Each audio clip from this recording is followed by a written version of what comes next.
wabarakatuh.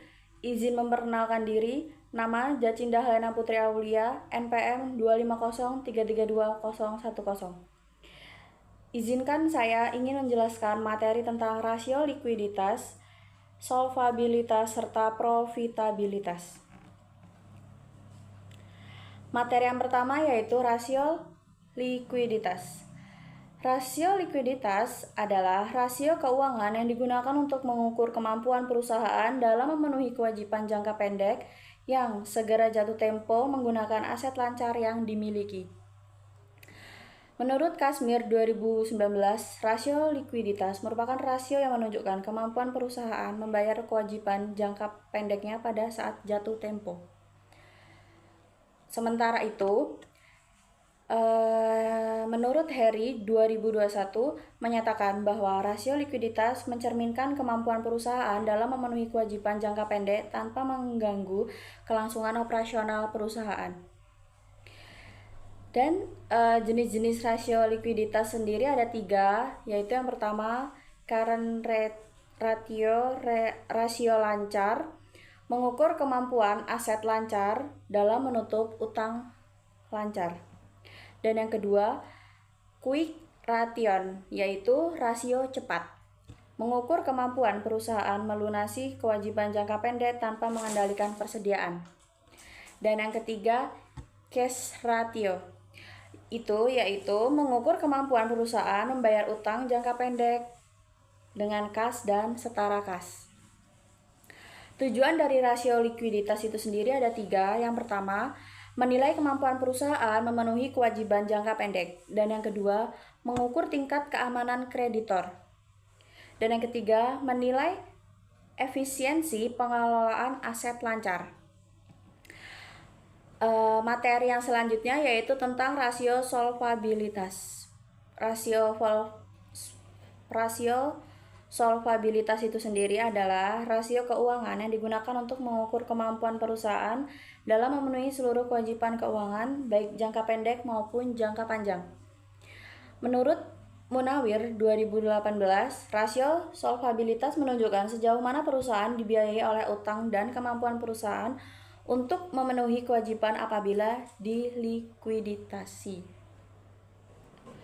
Menurut Kazmir 2019, rasio solvabilitas digunakan untuk mengetahui seberapa besar aktivasi perusahaan dibiayai oleh utang dan dampaknya terhadap resiko keuangan. Jenis-jenis rasio solvabilitas ada 3, yaitu debt to asset ratio (DAR), yaitu mengukur perbandingan antara total uang dan total aset. Dan yang kedua, debt to equity ratio atau DER, mengukur perbandingan antara total utang dan modal sendiri.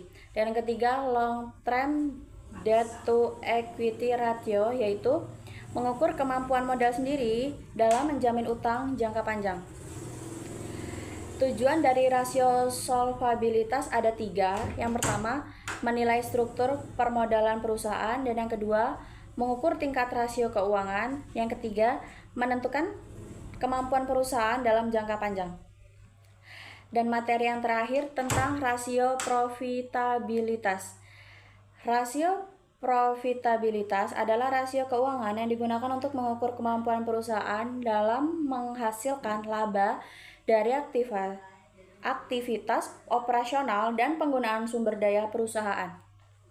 Menurut Harry 2021, rasio profitabilitas menunjukkan efektivitas manajemen dalam menghasilkan laba selama periode tertentu. Menurut Fahmi 2020, rasio profitabilitas digunakan untuk menilai kemampuan perusahaan dalam menghasilkan keuntungan dan tingkat efisiensi operasional. Jenis-jenis rasio profitabilitas itu sendiri ada 3. Yang pertama, net profit margin atau NPM, yaitu mengukur persentase laba bersih terhadap penjualan. Dan yang kedua, gross profit margin atau GPM, yaitu mengukur efisiensi produksi dan penjualan. Dan yang ketiga, return on assets atau ROA, yaitu mengukur kemampuan aset perusahaan dalam menghasilkan laba, dan yang terakhir return on equity atau ROE, mengukur tingkat pengembalian atas modal pemilik. Tujuan dari rasio profitabilitas ada 3, yaitu yang pertama menilai kemampuan perusahaan menghasilkan laba, dan yang kedua mengukur efektivitas dan efisiensi manajemen, dan yang ketiga menjadi dasar pengembalian keputusan investor dan manajemen. Kesimpulan dari 3 materi yang sudah saya jelaskan yaitu analisis rasio likuiditas dan solvabilitas serta profitabilitas merupakan alat penting dalam analisis laporan keuangan. Rasio likuiditas menilai kemampuan jangka pendek, rasio solvabilitas menilai struktur pendanaan dan resiko jangka panjang, sedangkan rasio profitabilitas menilai kemampuan perusahaan dalam menghasilkan laba. Cukup sekian penjelasan yang dapat saya sampaikan. Saya akhiri. Wassalamualaikum warahmatullahi wabarakatuh.